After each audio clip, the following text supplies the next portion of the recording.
అవును, 6 నెలల్లో పెళ్లి పథకంలో చేరండి. మీ ప్రియమైన వారికి 6 నెలల్లో పెళ్లి చేయండి. కృష్ణ సాయి బ్రాహ్మణ వివాహ పరిచయ వేదిక బ్రాహ్మణులకు మాత్రమే. మరిన్ని వివరాలకి కాల్ 8885592015 లేదా 9000333990.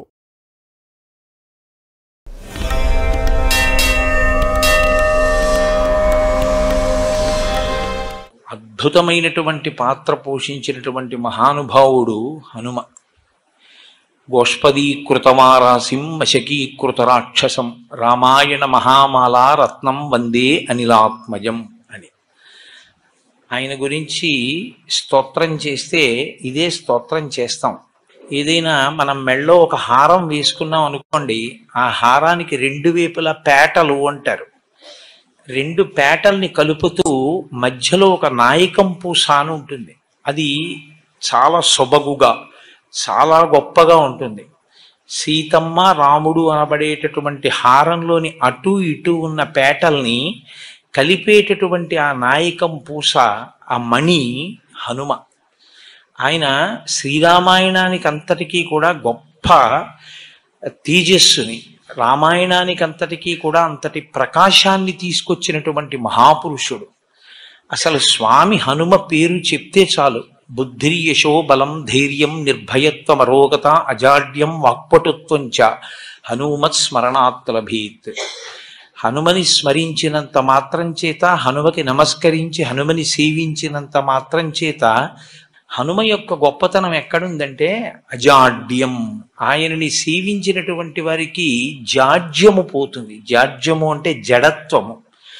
జడత్వము అన్న మాటకు అర్థం ఏమిటంటే స్పందన శక్తిని కోల్పోవడం. శ్రీరామాయణంలో రామచంద్రమూర్తిగా శ్రీ మహావిష్ణువు వచ్చే ముందే బ్రహ్మదేవుడు అనేక మంది దేవతల్ని శాసించాడు. రావణ సంహారం అంటే అంత తేలికైన విషయం కాదు.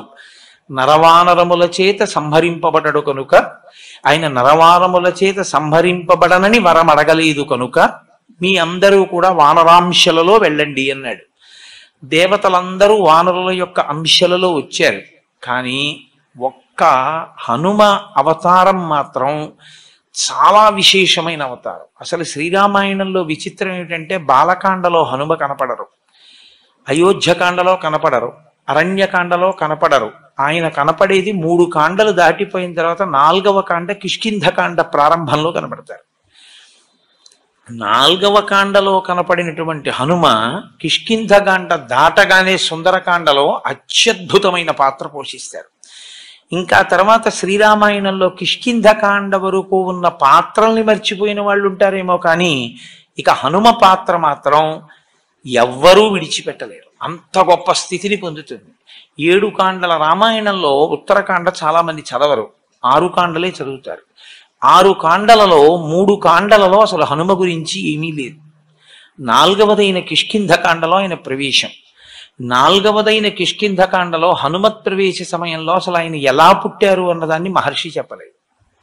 అకస్మాత్తుగా హనుమ ఆ భయపడిపోతున్నటువంటి సుగ్రీవుణ్ణి నువ్వు ఇలా భయపడకూడదు అన్న దగ్గర ప్రారంభం హనుమ పాత్ర ప్రవేశం.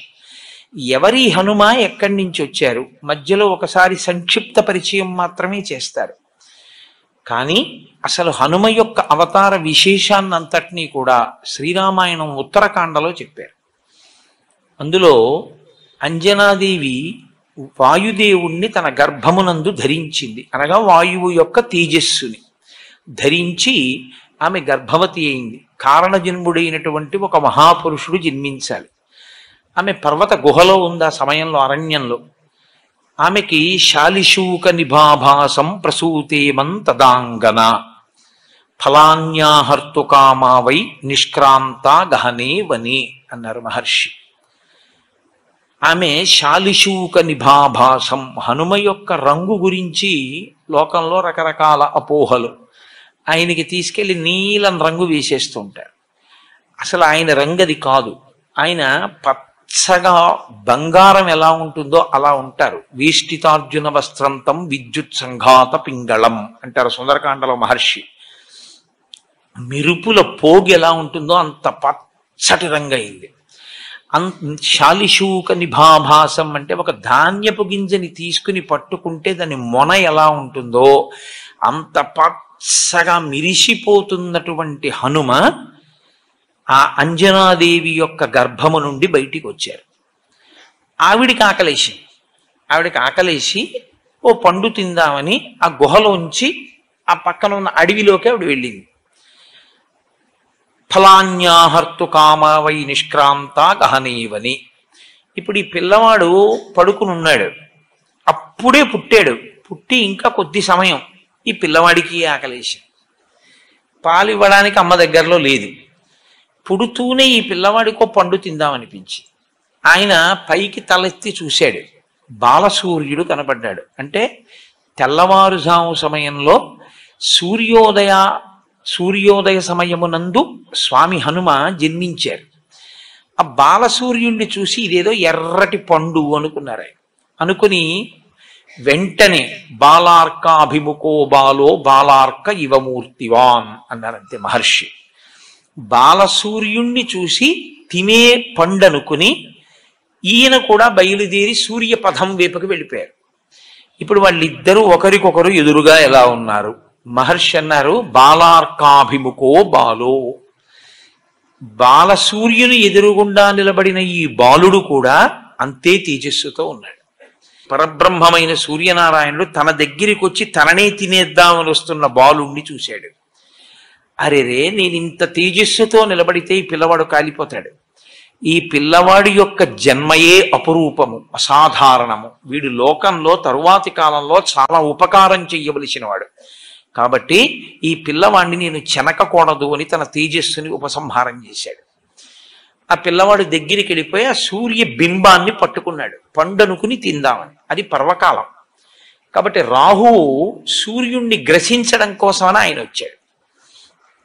పిల్లలకి చాపల్యం ఉంటుంది, కాసేపు ఇది పట్టుకుంటారు, ఇంకొకటి కనపడది ఆకర్షణీయంగా అనిపిస్తే దీన్ని విడిచిపెట్టి దాన్ని పట్టుకుంటారు. కాబట్టి ఇప్పుడు ఆయన ఈ సూర్యబింబాన్ని విడిచిపెట్టి ఆ రాహువుని పట్టుకోవడానికి వెళ్ళారు. ఆ రాహువు ఈ పిల్లవాడిని చూసి హడిలిపోయి నాకు దేవతలు వరమిచ్చారు, నేను మాత్రమే పర్వకాలంలో సూర్యచంద్రుల్ని రాహువు కేతువు తినాలి, అటువంటిది ఇవాళ ఒక పిల్లవాడు కూడా వచ్చాడు, కాబట్టి దేవతలు మర్యాద తప్పారు, కాబట్టి దేవతల అధిపతినైన ఇంద్రుణ్ణి అడుగుతానని చెప్పి ఆయన వెనక్కి తిరిగి వెళ్ళిపోయాడు. ఈ పిల్లవాడు గబగబా వచ్చి మళ్ళీ సూర్యబింబాన్ని ఈలోగా రాహువు దేవలోకానికి వెళ్ళి దేవేంద్రుడికి ఫిర్యాదు చేశాడు. అయ్యా, పర్వకాలంలో నేను తినాలి, కానీ వేరొక పిల్లవాడు వచ్చి తినేస్తున్నాడు సూర్యుడిని, అది ఎలా సంభవం? నేను వస్తాను పద అని ఇంద్రుడు బయలుదేరి వచ్చాడు ఐరావతం మీద. ఈ పిల్లవాడు సూర్యబింబాన్ని పట్టుకుని అది ఏదో కొరికి తినబడేటటువంటి పండనుకుని కొరకబోతున్న సమయంలో మళ్ళీ రాహువు వచ్చాడు. ఆయన మళ్ళీ ఈ బింబాన్ని వదిలేసి రాహువు దగ్గరికి వెళ్ళాడు. రాహువు భయపడి వెనకనున్న ఇంద్రుడి దగ్గరికి వెళ్ళాడు. ఈయన మళ్ళీ రాహువుని విడిచిపెట్టి ఇంద్రుణ్ణి చూశారు. ఇంద్రుడు ఏనుగు నచ్చింది సార్ ఆయనకి, ఎందుకంటే తెల్లగా ఉంటుంది ఐరావతం పుష్టిగా. ఈ పండు బాగుందని ఐరావతాన్ని వెళ్ళి పట్టుకుని కొరకబోతున్నారు. ఎక్కడ లేని కోపం వచ్చి ఇంద్రుడు వజ్రాయుధం పెట్టి కొట్టాడు. కొడితే అంతే, ఎడమ దవడ విరిగి ఆ పైనుంచి కింద పడిపోయారు. శ్రీరామాయణం ప్రకారం ఆయన ప్రాణములు ఉగ్గడింపబడ్డాయి. కింద పడిపోయి ఆ గుహలో రాతి మీద పడి కింద పడిపోయారు. కింద పడిపోగానే వాయువుకి తెలిసింది విషయం. అపారమైన తేజోమూర్తిని శ్రీరామాయణ కాలంలో అందరికీ ఉపకరించడానికి నేను కన్నాను, తండ్రిని అయ్యాను. ఇటువంటి పిల్లవాణ్ణి ఇంద్రుడు ధూర్తుడై వజ్రం పెట్టి కొట్టాడు, కాబట్టి నేను నా ప్రసారమును ఆపేస్తాను. అదో చిత్రం. కాబట్టి ఇప్పుడు వాయువు తన ప్రసారాన్ని ఆపగానే సృష్టిలో ఇప్పటి వరకు జరగని చమత్కారం జరిగింది. ఎవడో హవిస్సిస్తున్నవాడు అలాగే ఉండిపోయాడు, సంధ్యావందనం చేస్తూ అర్ఘ్యమిస్తున్నవాడు అలా ఉండిపోయాడు, నవ్వుతున్నవాడు నవ్వుతూ ఉండిపోయాడు, ఏడుస్తున్నవాడు ఏడుస్తూ ఉండిపోయాడు. ఎక్కడా లోకంలో కదలికలు లేవు. బయట తిరగడం మానే లేదు వాయువు. హనుమ మీద ఇంద్రుడు వజ్రం ప్రయోగిస్తే శరీరముల లోపల తిరగడం కూడా మానేశాడు ఆయన. ఇప్పుడు అలా ఉండిపోతే దేవతలు బాధపడ్డారు. మనుష్యులు పక్షులు మృగములు అలా అయిపోతే దేవతలకు ఎందుకంటే బాధ? మనం హవిస్సిస్తే తప్ప దేవతలకు అన్నం దొరకదు. మనం ఇచ్చిన హవిస్సే వాళ్ళు తింటారు, తిని తృప్తి పొంది వాళ్ళు వర్షం కురిపిస్తారు. కాబట్టి ఇప్పుడు దేవతలకు హవిస్సు లేదు. కాబట్టి మనుష్యలోకం పక్షాన దేవతలందరూ బ్రహ్మగారి దగ్గరికి వెళ్ళారు. వెళ్ళి, అయ్యా, వాయువు తన యొక్క ప్రసారమును నిలిపివేశాడు, లోకమంతా కాష్టభూతమైంది, ఒక్కసారి మీ సృష్టి వంక చూడండి, ఏది కదలటల, చెట్టు, చిగురుటాకు, పక్షి, జంతువు, నీరు, చాప అన్నీ అలా అయిపోయాయి. ఎలా అంటే బ్రహ్మగారు అన్నారు, వాయు ప్రాణ సుఖం వాయు, వాయు సర్వమిదం జగత్, వాయునా సంపరిత్యక్తం న సుఖం విందతే జగత్. ఎంత గొప్ప మాట అన్నారండి బ్రహ్మగారు రామాయణంలో. వాయు ప్రాణ, వాయువే ప్రాణము అన్నాడు. వాయువుని రమ్మని నేను పిలవాలి, కోపించి ఉన్నాడు. నేను రాను అని కూడా ఓ మాట అనేస్తే చాలా పెద్ద ప్రళయమే వస్తుంది, కాబట్టి నేనే వస్తానన్నారు బ్రహ్మగారు. తిన్నగా వెళ్ళి పిల్లవాడిని ఇలా ముట్టుకున్నారు. బ్రహ్మగారు ఇలా ముట్టుకోవడం ఏమిటి? అది సృష్టి శక్తి. బ్రహ్మగారంటే ఆయన ముట్టుకుంటే సృష్టి జరుగుతుంది. కాబట్టి ఆ పిల్లవాడిని ఇలా ముట్టుకోగానే ఆ పిల్లవాడు మళ్ళీ లేచాడు. లేవగానే ఇంద్రుడి వంక చూసి ఆయన అన్నారు, నేను ఇవాళ ఈ పిల్లవాడి వలన దేవతలకు లోకములకు పెద్ద ఉపకారం ఒకటి జరగవలసి ఉంది, అందుకుని మళ్ళీ బ్రతికించాను. మీ అందరూ కూడా ఈ పిల్లవానికి వరములు ఇవ్వండి అన్నాడు. అంటే ఇంద్రుడు అన్నాడు, ఈ పిల్లవాడిని పడగొట్టింది నేనే. నేను వేసిన వజ్రాయుధానికి ఇతని ఎడమ దవడ సొట్టపడింది కాబట్టి, సొట్టబడిన హనువులు కలిగిన వాడు కాబట్టి ఈ పిల్లవాణ్ణి నేను వజ్రాయుధంతో కొట్టానన్న దానికి గుర్తుగా హనుమా అని పిలవబడతాడు. 2, నేనిచ్చే వరం ఏమిటంటే ఈ పిల్లవాణ్ణి నా వజ్రాయుధము ఇక చెనకలేదు. సూర్యభగవానుడు అన్నాడు, నాలో ఉన్న తేజస్సులో 100వ వంతు ఈ పిల్లవాడికి ఇచ్చేస్తున్నాను. వీడికి శాస్త్రం చదువుకునే యోగ్యత కలిగిన నాడు సమస్త శాస్త్రములు నేను బోధ చేస్తాను. వరుణుడు అన్నాడు, ఈ పిల్లవాడికి అలసట, దగ్గుత్తిక ఇలాంటివి కలగవు. వరుణపాశముల చేత ఈ పిల్లవాడు ఎప్పుడూ మృత్యువుని పొందడు. యమధర్మరాజు గారు అన్నారు, నా శక్తి 2 రకములుగా ఉంటుంది, 1 రోగము, 2 మృత్యువు. ఈ 2 లోకంలో ప్రవేశపెడతాను నేను. నా అనుగ్రహం చేత ఈ పిల్లవాడికి రోగముండదు, ఈ పిల్లవాడికి మృత్యు ఉండదు, కాబట్టి ఇతను మృత్యువునకు అతీతుడై ఉంటాడు. చతుర్ముఖ బ్రహ్మగారు అన్నారు, ఈ పిల్లవాడు బ్రహ్మదండమునకు కూడా లొంగడు. ఎవరికొచ్చే ఈ శక్తులన్నీ? ఇంకా 1 గుక్కెడు పాలు, అమ్మ పాలు కూడా తాగని పిల్లవాడికి బహుశః పౌరాణిక వాంగ్మయంలో ఎవరికీ కలగనంత రీతిలో హనుమకొచ్చాయి ఇవన్నీ పుట్టిన గంటలో. ఇన్ని దేవతల శక్తులు ఆయనకు వచ్చేసాయి. ఇంతమంది మిగిలిన దేవతలు అందరూ వచ్చారు. అందరూ తమ తమ శక్తుల్ని ధారపోయడంలో చిత్రం ఏమిటంటే, అమ్మవారు ఆవిర్భవిస్తుంటుంది దేవీ భాగవతంలో, అప్పుడు తమ శక్తిలో కొంత ధారపోస్తారు. ఇక్కడ వాళ్ళు ఏం చేశారంటే, మా ఆయుధముల వలన ఈ పిల్లవాడు చెనకబడడు, కాబట్టి ఇప్పుడు హనుమని బంధించగలిగినది, కొట్టగలిగినది, చంపగలిగినది, అలసటకి గురి చెయ్యగలిగినది, కాల్చగలిగినది, తడపగలిగినది ఏది ఎవరికి శక్తి లేదు. అటువంటి ఒక మహాభూతము తయారైంది, ఆయనే హనుమ. 1 గంటలో ఇన్ని శక్తుల్ని పిల్లవాడికి ఇచ్చేశారు. ఆయన పసిపిల్లాడు. ఇన్ని శక్తుల్నిచ్చారు కానీ బాల్య చాపల్యమును తీయలేదు. ఈయన అంజనాదేవితో కలిసి వెళ్ళి మున్యాశ్రమములకు వెళ్ళి ఆ చెట్లన్నీ విరగొట్టేసేవారు, ఆ పాకలన్నీ పీకేసేవారు, ఆ బట్టలన్నీ చింపేసేవారు. విపరీతమైన బలం. అది ఎలా వినియోగించుకోవాలో తెలియగలిగినటువంటి పరిణితిని పొందినటువంటి వయస్సు కాదు. చాపల్యము చేత ఈ బలమంతా కూడా అందరినీ ఇబ్బంది పెట్టేదిగా తయారైంది. అప్పుడు ఋషులందరూ అన్నారు, ఈ పిల్లవాని బలము ఈ పిల్లవాడు మరిచిపోవుగాక. మరి ఎప్పుడు గుర్తొస్తుంది ఈ పిల్లాడికి అని అడిగారు. యదా తే స్మార్యతే కీర్తి తదా తే వర్ధతే బలం. ఈ పిల్లవాని యొక్క బలాన్ని మళ్ళీ జ్ఞాపకం చెయ్యడం కోసమని ఏ మహాపురుషుడు ఏ కాలమునందు స్తోత్రం చేస్తాడో ఆ కాలమునందు జ్ఞాపకానికి వస్తుంది. అంటే ఇప్పటికీ హనుమ మరిచిపోయి ఉన్నారా తన బలాన్ని? మరిచిపోయి ఉంటే 100 యోజనములు ఎలా దాటారండి? హనుమ ఎప్పుడూ బలవంతులే. ఆయన శాపం ఎప్పుడు తీరిపోయిందో తెలుసా అండి? కిష్కింధకాండ చివరిలో తీరిపోయాయి. కిష్కింధకాండ చిట్ట చివరిలోకి వెళ్ళినప్పుడు ఆ 100 యోజనముల సముద్రాన్ని దాటి వెళ్ళాలి.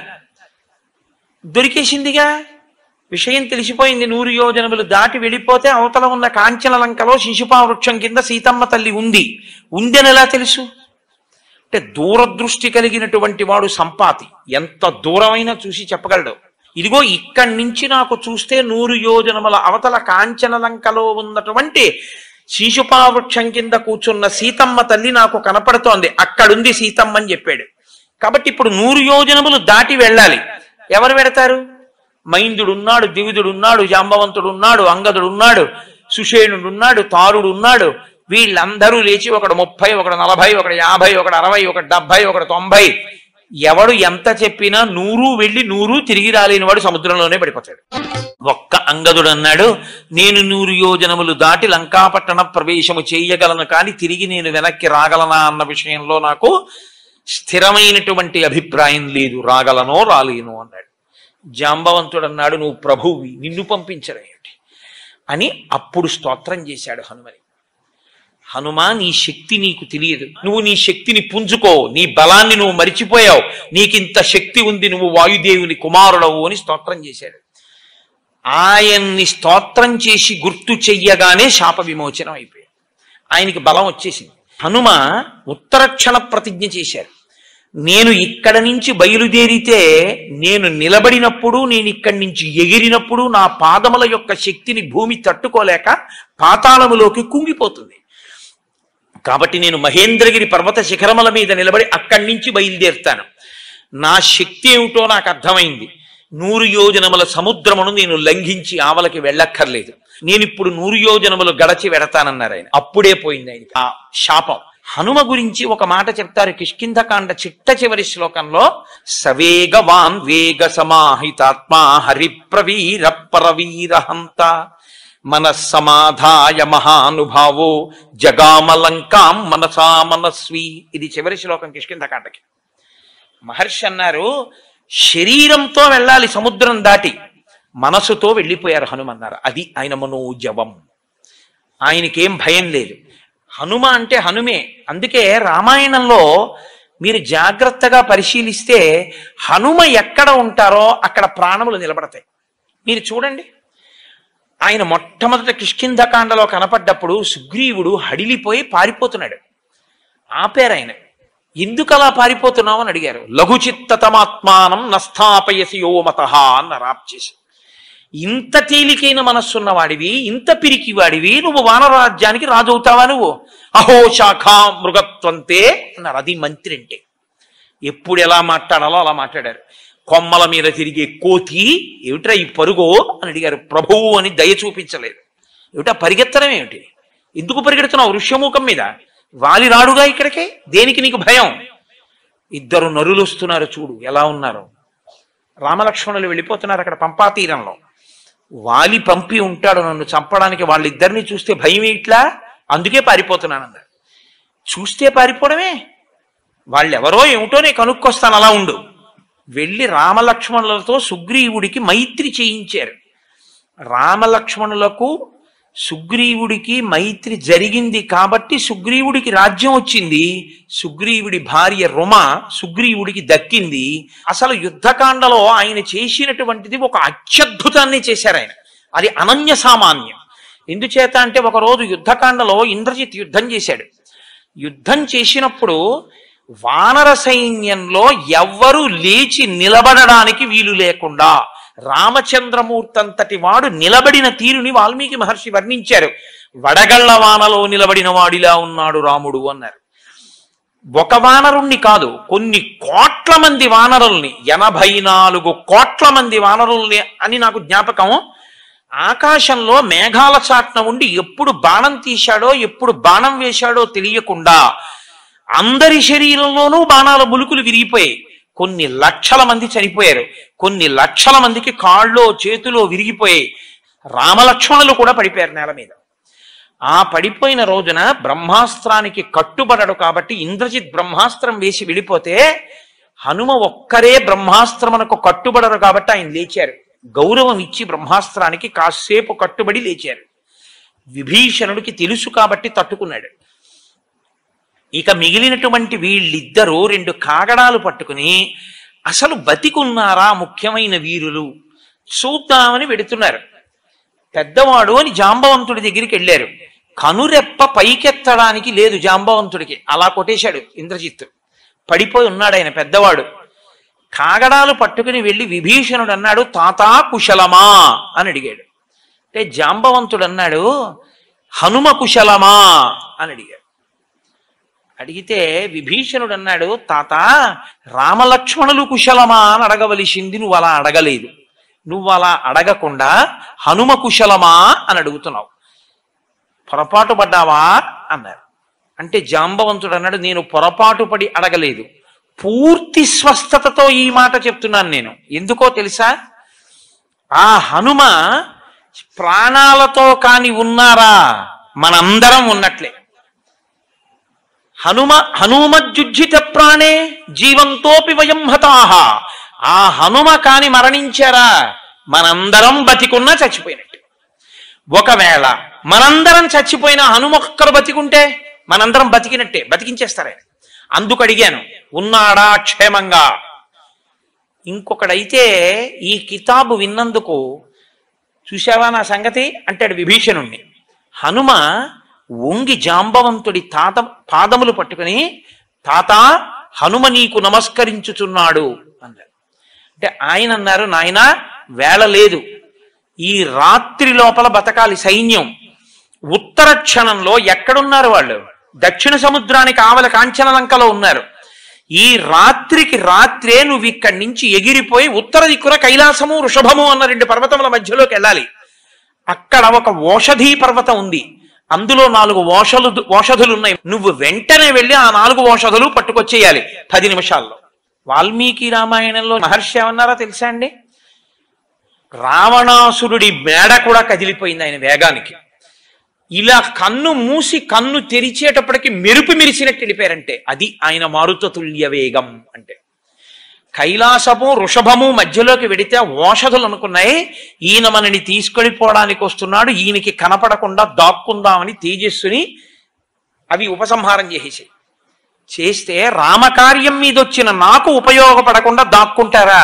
మీరెక్కడున్నా మా వైద్యుడున్నాడు సుషేణుడు, ఆయన కనిపెడతాడు అని పర్వతాన్ని పెకలించి తీసుకొచ్చేశారు లంకాపట్టణానికి. తీసుకొచ్చి అక్కడ ఆ పర్వతాన్ని దింపితే ఈ 4 ఓషధుల యొక్క శక్తికి ఈ 4 ఓషధులు ఎవరి కొరకు తేబడ్డాయో వాళ్ళు బతుకుతారు, అందుకని రాక్షసులు బతకలేదు. అది హనుమ యొక్క శక్తి అంటే.